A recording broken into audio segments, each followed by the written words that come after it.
Welcome back to Entertainment Banter. My name is Joel, And I'm at, and we are here to discuss something new, something exciting. We always discuss like movie reviews and all that, don't we? And yes, it's a common thing we do, and it's pretty easy to we enjoy review. it. We Yeah, do, we we enjoy do. it. But one of the biggest themes we've had in these reviews, or talking about potential reviews of movies, or whatever we do on any of the cinema, we always talk about how Hollywood is fucking the fans, right? Yes. So, what are some people who are standing their ground against Hollywood? Oh, okay. All Who's standing their ground and saying no? I'm going to do my vision, and if my vision doesn't go, I'm walking out.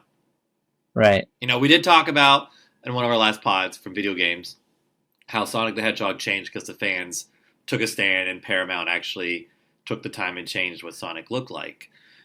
But another example you were mentioning earlier, like you're like saying like, oh, because we talked about Mandalorian a few podcasts ago, that it may go the way of the movies because Disney just like, oh no, we don't know what we're doing. We got this thing and it looks like it's working, so we're just going to shove more shit at it, and then maybe we're going to flood the market and it's going to go to shit. The problem I Yep. see with that is John. I'm probably going to butcher his last name. Favre. Yeah. I don't know how to say his Yeah. last name. I'm sure Uh, Nick will correct Favreau. us. Yeah. But he is so true to his craft. I don't think he would sell out to that. You know what I mean? He'd walk away. So if you see him walk away as a new director in the new season, you'd see that they were trying to change it. That, you know what I mean? Like he's Yeah. so destined to do his craft. He won't take it. He walked I away. think it. He walked Yeah. away from directing Iron Man 3 because he saw the pressure of it all from Yeah. after Well, it's Avengers. as big as it was getting. Yeah. Well, it's interesting too because it's funny you mentioned Nick. I wish he kind of was in on this, but and I can say whatever I want. He can't do a thing about it. But basically, He's still gonna I, cry. I don't think John Favreau is gonna have any problems at all because you have to look at this. If we're talking specifically about Disney, which we always do, but Disney has screwed the pooch so hard. They're just reacting. They're not proactive. They're just reactive. So they got rid of Kathleen Kennedy. They're basically ousting her. They got to find a replacement, and they've got what's his face doing Marvel, but even he's interested in doing a Star Wars movie. And Who's then this? Feige? not Feige. Oh, Kevin Feige. Yes, But yes, he is in yes. charge of Star Wars now, though. I thought. No, I not thought they. officially. He's not officially. No, and in fact, Favreau is someone that they're mentioning too. So um, it's between those two. Those names were being tossed around, but also, like I said, Dave Filoni is a guy that a lot of people have admire and respect. I don't know, but I can tell you this: between those three people, they're gonna. I mean, Iger's at a point now. He's just gonna be like, okay, the fans like these three. You guys have been successful. I don't care who one of you is gonna do it. And then they say, okay, but we want to have a whole bunch of Princess Leia sex slaves, and we want to have rancors that are on pogo sticks. And he's like, fine, whatever, we don't Well, care. Iger's gonna step Just down do it. soon. I think, isn't he supposed to step down? He was supposed to step down a couple years ago, but he Well, stayed in it. for the He Fox deal. stayed in it. Yeah, but For here's the us. reality. For us. For us. Yeah, he's like, well, Walt Disney has money. I guess I could go buy something else because I'm not too creative to make it on my own. So, yeah, no, he just, I know for a fact his legacy is he's going to say all of the purchases he made are his legacy. He's going to say that Disney Plus is his greatest achievement. It's like creating the internet. I mean, it's like the reality is like he's not an innovator, in that capacity. I don't care what anybody says. He did. He's just He not did save Marvel from going bankrupt. by buying it. By buying it, No, but it was going bankrupt, and then these movies started coming out. well, And think then, about that. That's like going into a used car salesman and being like, "What's on the lot that you haven't sold in like 20 years? Because that's what I'm gonna buy." And then he buys the car, and it's like, "Oh yeah, now the car's being used. It works. It's great." Look, he got it. He got it at a steal. When a company's going bankrupt, they're at the mercy of whoever's gonna buy it. You know what I mean? Of course, it's gonna do better. I mean, it's just I don't, and the money. That's the problem. Is Disney had the money to back Marvel. Marvel didn't have that money. Does that Right. make sense?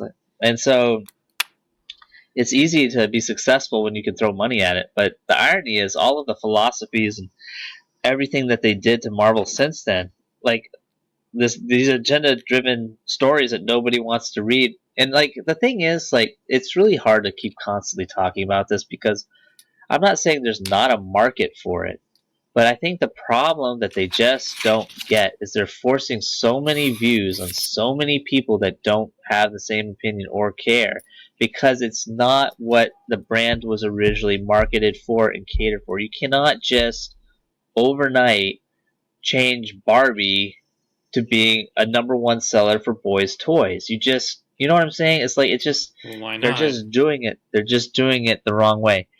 Joel, please, don't even start. Don't even start. So, anyways, like it's like I getting back to these characters, they're gonna get to do whatever they want because, like I said, Iger's out. But even if he's not out and he's still in it, he's gonna whatever recipe is successful in that exact moment in time.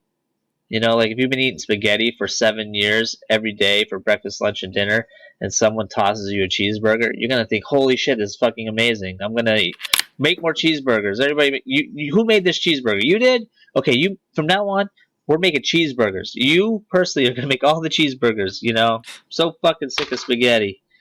You know, that's what they're doing right now, and and so they're gonna let them put whatever they want on that cheeseburger. You know, ice cream on the cheeseburger for all they care because they're so sick of spaghetti. No one's gonna understand any of my analogies, but I don't really care at this point. It's kind of funny. It's just whatever. The thing is, the majority of the fan base is onto them, and I'm just sick of it. Like I know a lot of people are, but I'm just sick of it. Like I do not care. Like I'm not investing in any of this crap. So the majority of us aren't. So it's just kind of sad and stupid. And when and like any kind of presidency, like U.S. government, it's really they always what do? It doesn't matter who's in office, doesn't matter if it's Republican, Democrat, or other whatever. They always blame the previous administration for all the problems they have to solve, right? And Absolutely. and Iger's going to be the same thing. He's going to be like, next poor bastard that comes in for his job. I mean, it sucked to be that person because, like I said, it's one thing to buy everything. It's another thing to fix that fucking mess after you buy it and you screw it up so hard. It's like, how do you fix that? Well, yeah. So. Well, here's a point, So, and then I'll shut up. Yeah, okay. Well, Onward, right? That's the Disney movie Onward, the new one, the new animated feature. I didn't know right? this. Okay, whatever. Anyways, it's the new animated feature, very similar to Frozen style gnomes.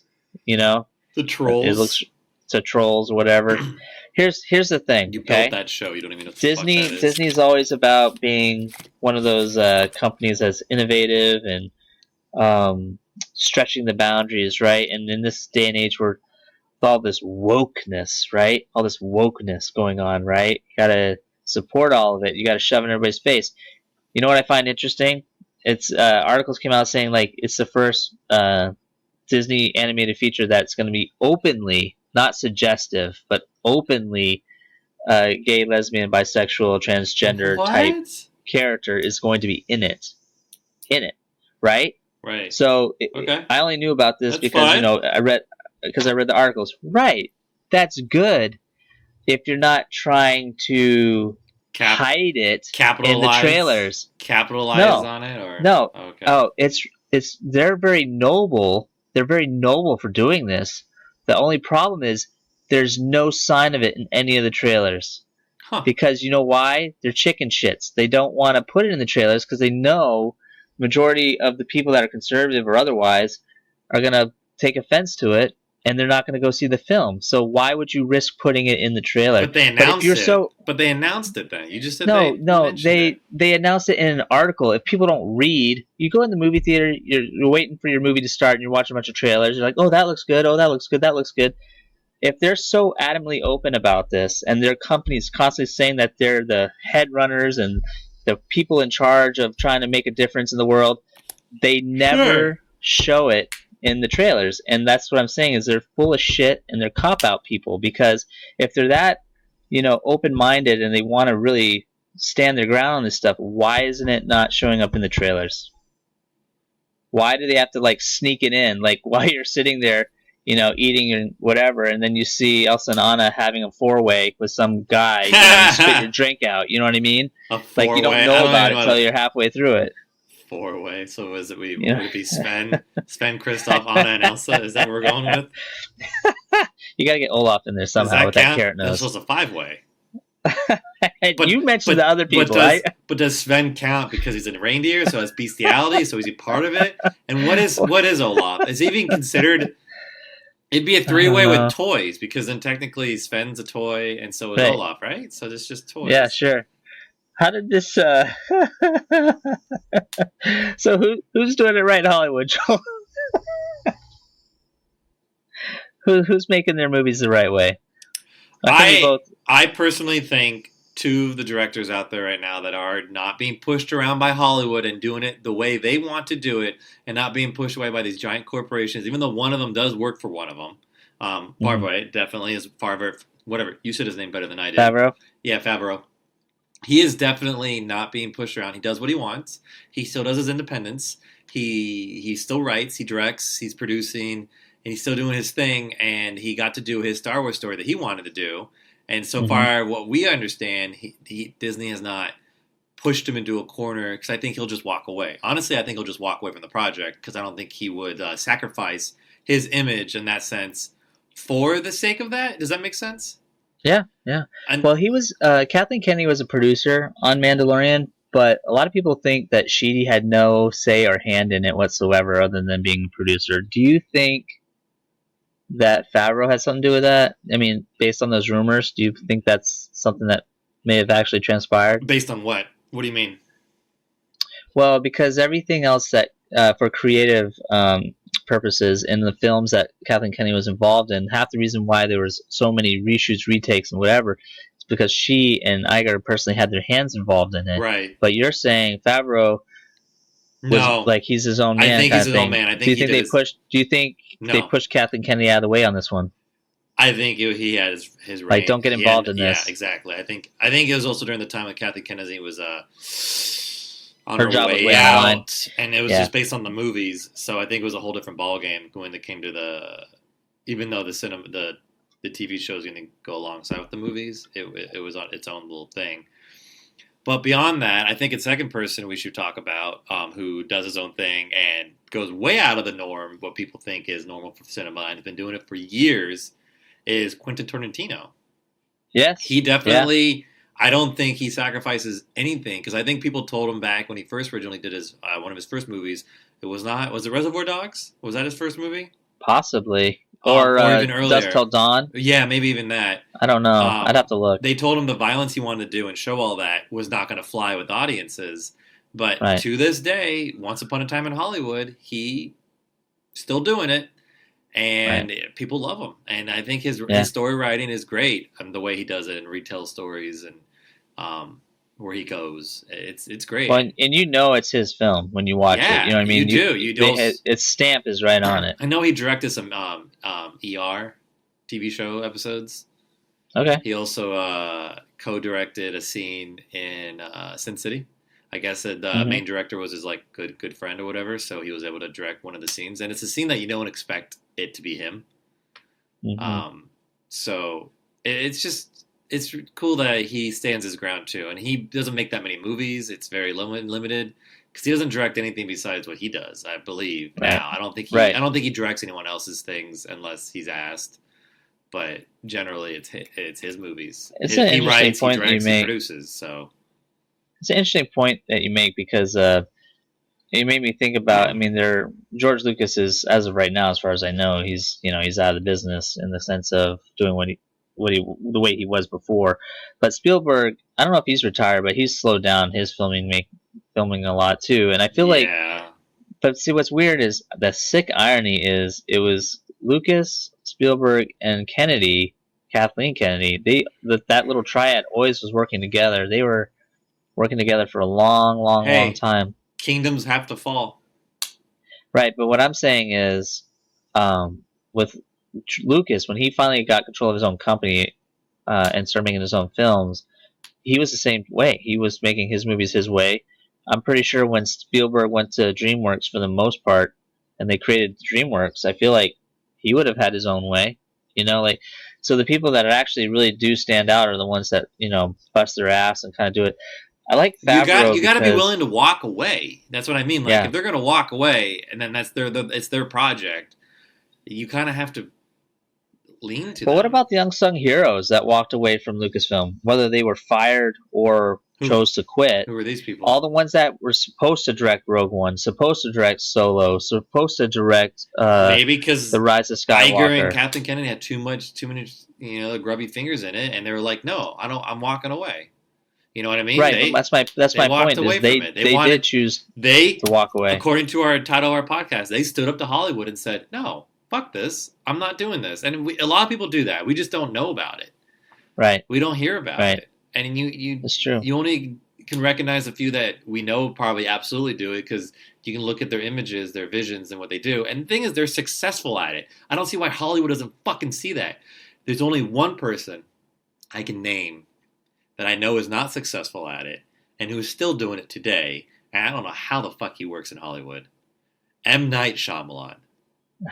He had one big hit, was The Sixth Sense, and he got his way. He got to make his movie, and then every other movie beyond that, he got his way.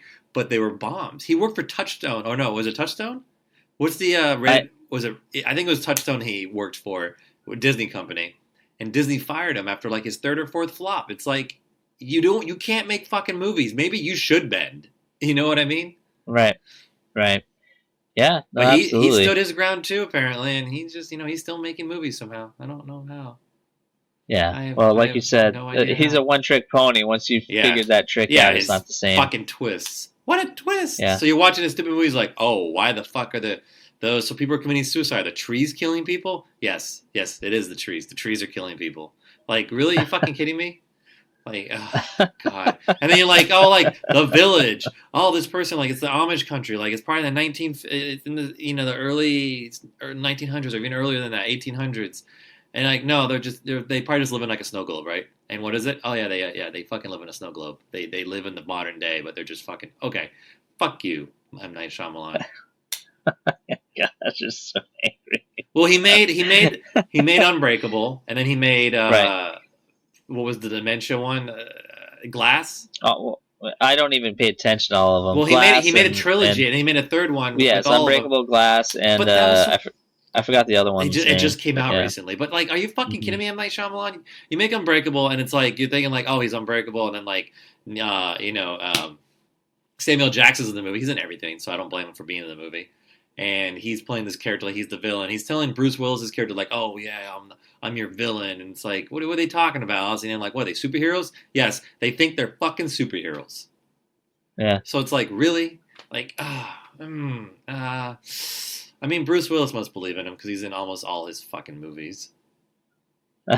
So, he's in his first big hit, so I guess he owes him a favor. I don't know. Yeah, maybe. Was this the Weinstein days? Well, it did put Bruce on a map a little bit for that. Did M. Night Shyamalan suck Bruce's dick, and then, like, now, like, he has to do movies for him, and it's like the M. Night thing, like, hashtag guys too, I don't know. There's like, there's people that always consistently try to work together, that. Yeah, I get it. No, but I feel like their relationship is not like, let's say Scarlett Johansson and Jon Favreau, since we were talking about him. Those two probably have more of a relationship than Bruce Willis and M. Night Shyamalan. I do not see those two going to brunch, talking about a movie like, hey, Bruce, I got this idea for another movie. Oh, yeah, M? Tell me all about it. No, I don't think that's happening. It's about sea turtles coming ashore. Yeah. And you think the sea turtles are leaving the ocean because of the pollution, but it's actually the pollution's leaving the land to go into the water. What a twist! What a twist! And it's like, are you kidding me? Like, I mean, to me, you're going to go down as the biggest flop ever, but somehow you still work. So I can't be mad at you for that. You're still getting... well, as long as you have money from one hit, you can use it to produce other things. You still get to do what you want, in a sense. And I'm proud of you for that. That's awesome. I wish I could do that and do that with flops and be hated as much as you are and leave Disney Studios crying because you got fired. But and got video. Apparently, there's video of that too. I've never seen it, but I hope our bald-headed listener would send that to me. By the way, he got mad at us for that. He What? comment Which part? the bald. He's like, I don't say anything about who's your anybody. bald listener? I'm like, I just like this comment. That's all. Oh my gosh, You you're know who you are, ridiculous. platypus. All right, so here's the thing: you're talking about Hollywood standing up for themselves. There Yeah. are a lot of unwritten stories about. I wouldn't say to the extent of telling the studios to f off, but some of the most You got to collaborate with the studios. You don't tell them to f off. yes, You collaborate. some of the but some of the best stories about making films are the ones that went against the grain, and just did what they believed was right as opposed to they were told. I mean, and take like John Lasseter, I will say, was a perfect example of that when he did Toy Story. The fact that Disney, being Disney, was coming down on him and saying, no, you got to do it like this, you got to do it like that. And he just basically went back and said, fuck this and fuck these notes, and we're going to keep doing it the way we're doing it. If they don't like it, then we'll deal with it later. And then same thing with all these other movies. I can't think of all of them, but Ghostbusters was like one of those ridiculous time schedules where they had to shoot under extreme conditions and they couldn't even get the rights to the name at some point. And like this, it's just there's interesting stories that are not heard of all the time about how films almost don't make it, and then through the grace of pure stupid luck or nepotism among people that know just enough or just know just enough people to finish things. It's pretty cool. So I do think there are people out there in Hollywood that are making an effort, and I believe it. like we know some of them, but like it's not like all of them are known. Does that make sense? There's a lot that people don't. There's a know lot that we happens. don't know what's going on. Absolutely. And I had a thought, like a final thought question, but it definitely. Go for it. No, I had. I don't know where it went. Oh, okay. It was a good question too. I wish I remembered it. I'm not going to waste our time thinking of it. Yeah. Well, I mean, I think this day and age too, there's so much competition now that it's not so much anymore about making a name for yourself as it is saturating the market. I mean, with all these streaming services, for example, like Disney is a perfect example. They have nothing to offer for new content when it comes to their Disney Plus. Like they have great repertoire of old school stuff up the wazoo, and that alone is probably good enough to get Disney Plus if you're a big Disney fan. But for new content, they don't have shit. Not yet. Yeah, we'll see what happens. But that's my point. Is like so they're at this place now where it's like I know Disney. They're gonna try to fix what they're doing, but at the same time they're not. They're still gonna try to pump out stuff as fast as they can, and that's where the directors come into play. I think at this point in time, they can't really. Disney is a very interesting subject because on one hand, they just need content, so they're probably gonna greenlight everything. Like that's what they've been doing, and that's the problem. Well, that's what Netflix like did. They greenlit fucking everything. Right. But the thing is, Netflix was greenlighting shows that were original and people had no idea what they were really about. Right. And whereas here, like they're greenlighting everything for Star Wars, and it's like nobody was doing their homework. Nobody understood what they were really working on. The really lore, excited. the history. They're really excited to be working on Star Wars. That's the bottom line. But that's it. But they didn't do their homework, and that's why it failed. And so now they're in this position where they still have to greenlight stuff because they have nothing to show for it. But they have to act cautiously this time around. So to answer whether or not they're gonna be strict to these, if directors will be able to stand up for their art and their stuff, now would be an exciting time to be on fly on the wall to see what they're doing. Like they're gonna. I think they're going to buckle down and be more strict. I think what will happen actually is they're going to select people they think they can trust, and they're going to greenlight those people. Everybody else is going to be put through the ringer from here on out. You know what I mean? That's the shitty thing. If you don't, I always think about if you come with a nice movie script to the table, you have to have the balls to stand up for your script or walk out with it. You know what I mean? Don't fall for the you're not gonna get your movie made unless you do what we want you to do. It's like, no, I had this image, this vision, and even though you think you know what you're talking about movies, Hollywood, you really don't know what you're doing with movies these days. So Yeah. Well, that fuck sucks too off. because once the studio buys the script, for They can however do what they long want. they Yeah, right, and it can even just sit on the table, you yeah, know, for yeah. years, Oh yeah. until your rights come up again. So it's a tough one, like. But I think it's easier for people that direct scripts that they write, for sure, because it's not a healthy thing to do. I always thought like when people write and direct and whatever star in their own stuff, you lose a lot of. I don't think they should Uh, star, but producing, directing, and writing, I think when you see them all in three, you're going to get some kind of gem because that means they put their heart and soul into what they're showing you. It's their baby. It's theirs. You know yeah, what I mean? yeah. No, I get you. So did you figure out your final thought on No, this subject, or? I'll probably think of it as soon as we end this. All right. Well, on that note, thank you for listening to Entertainment Banter. My name is Matt. And I'm Joel, and I'm done.